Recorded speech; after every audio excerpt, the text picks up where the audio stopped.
All right, let's just jump right in. We're going to talk about something super relatable, a puzzle that I think a lot of us know all too well. It's this whole thing about having these massive, incredible dreams and then doing absolutely nothing about them. Why does that happen? I mean, that's the big question, right? You see people, maybe it's even you, who have so much potential. They can paint this beautiful picture of the future they want, but they're just stuck. And it's so easy to just write it off as, oh, they're just lazy. But the psychology behind it? Well, it's way, way deeper.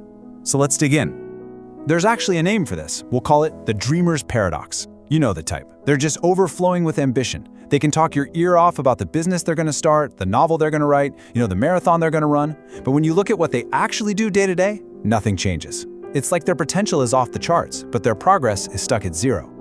Okay, so if we're going to crack this case, where do we start? Well, our first culprit is a really sneaky trick that our own brains play on us. It's called the illusion of progress. It's this fake feeling of getting things done that feels so real, but it's the very thing that stops us from ever starting.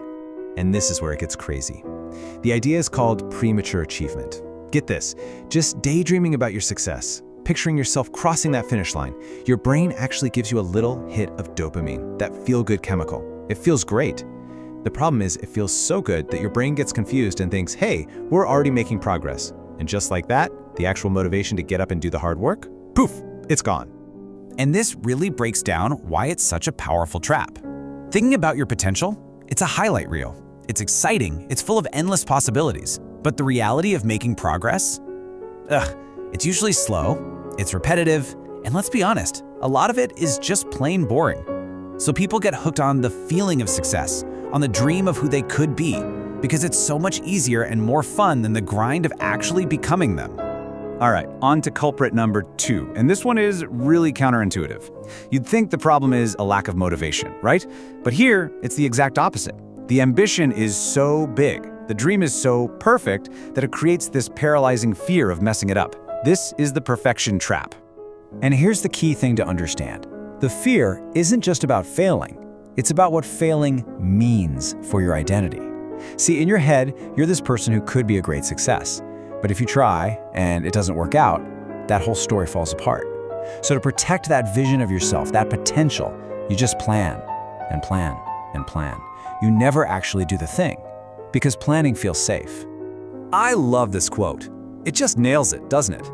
As long as they don't try, their dream is still perfect. Think about that. As long as it's just an idea, it's flawless.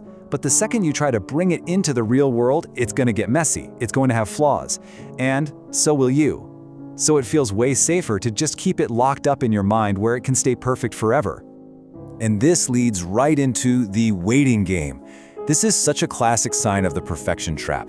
It's this feeling of, I'll start when I feel 100% ready, or I'm just waiting for the perfect moment. But here's the psychological truth bomb. Readiness isn't something you wait for. It's something you create by starting. That perfect moment, sorry to break it to you, but it's a myth. It's never going to arrive. Okay, our third and final culprit. This one goes deep. This is an internal civil war. It's a fight between who you want to be and who, deep down, you secretly believe you are. It's called identity misalignment. And it works like this. Your brain is wired to keep you consistent with your own self-image. It hates a contradiction. So if you set a goal to, say, run a marathon, but your core belief about yourself is, I'm not an athletic person, or I'm lazy, your brain will fight you every step of the way. It will literally sabotage your efforts to protect that core identity. And you can see the vicious cycle right here.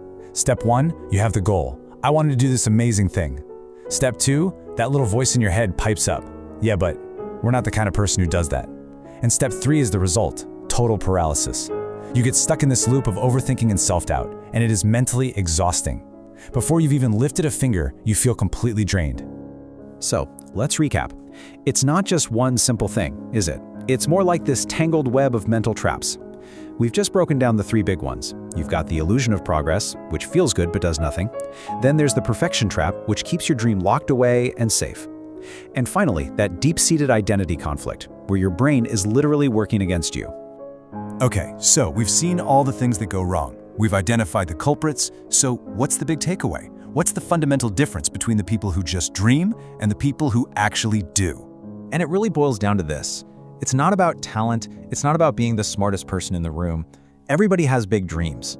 The thing that's rare, the thing that separates everyone, is just the ability to act.